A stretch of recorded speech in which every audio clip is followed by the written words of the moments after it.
नमस्कार प्रेक्षकांनो, मालिकेच्या आजच्या भागामध्ये आपल्याला पाहायला मिळणार आहे की इकडे सूर्या आणि तुळजा. सूर्या म्हणत असतो की तुळजा तू या घरात आल्यानंतर कितीतरी गोष्टी कितीतरी वेळा तुला घुसमटत काढाव्या लागलेल्या आहे, तुझी खूप घुसमट झालेली आहे आणि त्यामुळं सूर्याने आता ठरवलेलं आहे की काहीही झालं तरी तुळजाच्या आयुष्यात खूप चांगल्या आठवणी निर्माण करायच्या आहेत. म्हणून त्याने तुळजाच्या हाताला नेलपेंट म्हणजे तिला नेलपेंट लावून देत आहे, त्याचबरोबर तिला सुंदर असं तयार करत आहे आणि तिला आरशात दाखवत आहे. तेव्हा मात्र इकडे सूर्या आणि तुळजा एकमेकांकडे पाहत असतात. तेव्हा सूर्या म्हणतो, तुला माहिती आहे का तुळजा, ब्रह्मकमळ ना रात्रीच्या वेळी फुलतं आणि अगदी तशीच तू आहेस. अगदी सगळ्यांच्या आयुष्यात आनंदाचा क्षण आणणारी तू आहेस, सगळ्यांसाठी झटणारी तू आहेस. असं म्हणत सूर्या जो काय आहे तो तुळजाचं कौतुक करू लागलेला आहे. त्याला तुळजाबद्दल खूप वाटत असतं आणि त्या सर्व गोष्टी तो बोलून दाखवत असतो. त्यावेळेस तो म्हणतो, आता मला तुझ्या आयुष्यामध्ये फक्त चांगल्या आठवणी निर्माण करायच्या आहेत आणि त्याची सुरुवात मी आत्तापासून करत आहे. म्हणजे तुळजाच्या आयुष्यामध्ये आनंदाचे क्षण निर्माण करण्यासाठी हे सगळं बोलणं चाललेलं आहे. आणि त्याचबरोबर सूर्या आणि तुळजा खूप छान असे आहेत, खूप छान असे रोमॅन्टिक झालेले आहेत. दोघंही एकमेकांकडे पाहत आहेत. त्याचबरोबर त्यांची एक नवीन सुरुवात होत आहे. त्याचबरोबर सरनोबत जे आहेत त्यांच्या बाबतीतला एक मोठा खुलासा होणार आहे आणि त्यांच्या बाबतीतलं एक सत्य समोर येणार आहे. हे सगळं कशा पद्धतीनं होणार आहे त्यासाठी प्रेक्षकांनो हा व्हिडिओ शेवटपर्यंत पहा. त्याचबरोबर चॅनलवरती नवीन असाल तर चॅनलला सबस्क्राईब करा, व्हिडिओला लाईक करा. तर तुळजा जे आहे ते सगळेजण आता ब्रेकफास्टसाठी बसलेले असतात आणि त्याचवेळी एक मोठी गोष्ट घडते, ती म्हणजे दत्तूची खूप चिडचिड चाललेली असते. दत्तूचं असं म्हणणं असतं की काहीही झालं तरीही आत्ता सध्या मला हे खायला नको आहे, माझं हे खाल्ल्याने मला त्रास होतो, असं सगळं दत्तूचं बोलणं सुरू झालेलं असतं. आणि मग सूर्या म्हणतो की थांब मी बघतो. मग दत्तू मॅनेजरकडे जातो, त्यांना सांगू लागतो की तुम्ही मला देतो बोललेलात ना, अंडी देणार होतात ना, मग त्याचं काय झालेलं आहे असं तो मॅनेजरला विचारत असतो. तेव्हा मात्र मॅनेजर म्हणतो की हो मी पाहतो, असं मॅनेजरचं बोलणं चाललेलं असतं. इकडे आपल्याला पाहायला मिळतं की भागू आणि राजू दोघीही निघालेले असतात आणि त्याच वेळी इकडे जेव्हा भागू आणि राजू दोघेही निघालेले आहेत त्याचवेळी त्या इकडे सांगत असतात तेजूला की आम्ही जाऊन येतो, दुपारपर्यंत येईल जेवायच्या टायमिंगपर्यंत. हे त्यांचं बोलणं चाललेलं असतं. त्यासोबतच इकडे राजू म्हणते नक्कीच ह्या पुरींचं काहीतरी राहिलेलं असणार आहे, कारण जेव्हा दरवाजा वाजलेला असतो तेव्हा राजू दरवाजा उघडण्यासाठी आलेली असते आणि जेव्हा ती पाहते तर दारात डॅडी आलेले असतात.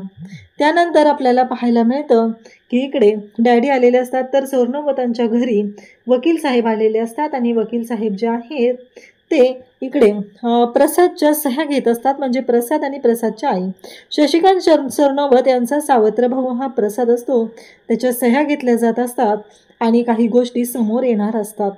त्याचबरोबर इकडे प्रसाद शांतपणे तिथं बसलेला असतो. वकील साहेब म्हणत असतात की खरंच यावेळेस ना उत्सवाची जोरदार तयारी केलेली आहे तुम्ही, असं ते बोलत असतात आणि सगळ्यांनाच खूप छान वाटत असतं.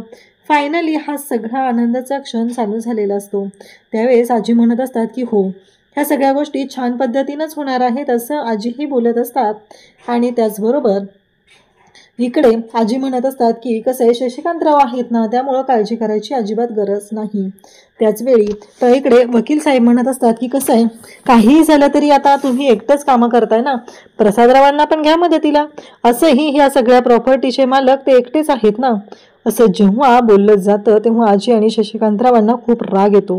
तेव्हा वकील साहेब म्हणतात की आता उत्सव झाला की प्रसादरावांचा वाढदिवस आहे तेव्हा येणारच आहे, तेव्हा बघूया बाकीच्या गोष्टी, असं म्हणत आता ते निघालेले असतात. आणि त्यासोबतच इकडे पाहायला मिळतं की जेव्हा हे सगळं चालू झालेलं असतं तेव्हा मात्र आजी मात्र वैतागलेले असतात आणि म्हणत असतात की याला ना चांगले फटके दिले पाहिजेत.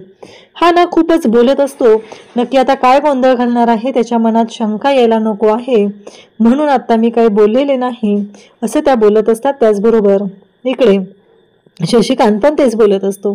त्यानंतर पाहायला मिळतं की जेव्हा या सगळ्या गोष्टी चालू असतात तेव्हा डॅडी मात्र इकडे तेजूशी बोलत असतात. तेजूला म्हणत असतात की कसं आहे माहिती आहे का की तुम्ही असं नका करू सुनबाई, तुमच्या हातात आहे आपल्या घराण्याची इज्जत.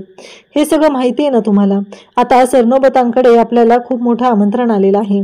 जर आपण तिथं गेलो नाही, तुम्ही तिथं आला नाही, तर सगळ्या गावासमोर आपली आबरू जाईल आणि आपल्या घराण्याची आबरू गेलेली मी सहन करू शकत नाही. मला खूप त्रास होतो या गोष्टींचा. हे बोलणं चाललेलं असतं तेव्हा डॅडींना तेजू म्हणत असते की असं नका करू डॅडी. डॅडींनी अक्षरशः त्यांचा मान सगळ्या गोष्टी अगदी काढून इकडे हातामध्ये ठेवलेले असतात. त्यांचा पंचा काढलेला असतो आणि तो पंचा जो आहे तो पकडलेला असतो आणि ते तिकडे तेजूच्या समोर भीक मागत असतात. तेव्हा मात्र खूप मोठा धक्का बसलेला असतो आणि कळायचं बंद झालेलं असतं की हे सगळं काय आहे. त्यांनाही काळजी वाटत असते. तेजू मात्र म्हणत असते की डॅडी असं नका करू.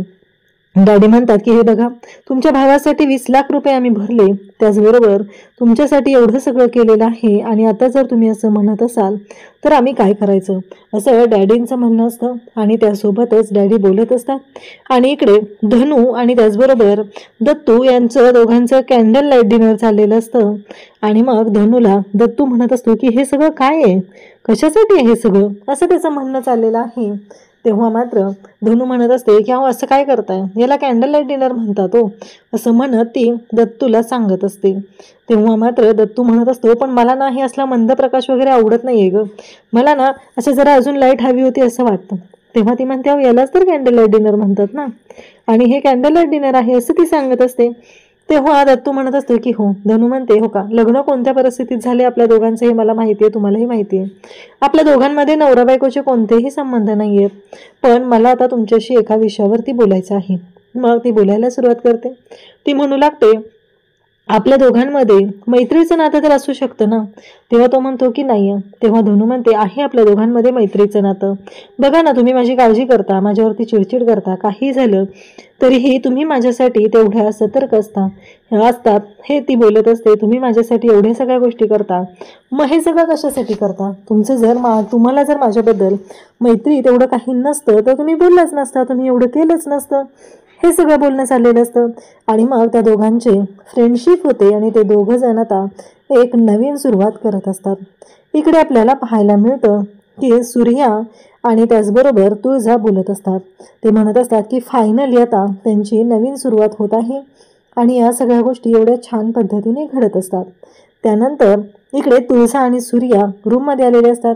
सूर्याने तुळजासाठी छान असं सरप्राईज प्लॅन केलेलं असतं आणि ते सरप्राईज जे आहे ते म्हणजे सगळ्या रूममध्ये कॅन्डल लावलेले असतात आणि तो म्हणतो की तुळजा, तू या घरासाठी खूप करते, या घरातील सगळ्यांसाठी तू खूप करते, तुला सगळ्यांसाठी खूप वाटत असतं, म्हणून आता मी ठरवलेलं आहे. सुरुवातीला जेव्हा तू घरात आली तेव्हा तुझी खूप घुसमट झालेली आहे, तुला खूप त्रास झालेला तुझा, पण आता तुला त्रास मी होऊ देणार नाही. खूप छान अशा आठवणी तुझ्या आयुष्यात मी निर्माण करणार आहे, असं सूर्या तुळजाला सांगत असतो आणि त्यांच्या आयुष्यातल्या छान अशा आठवणींना सुरुवात झालेली असते.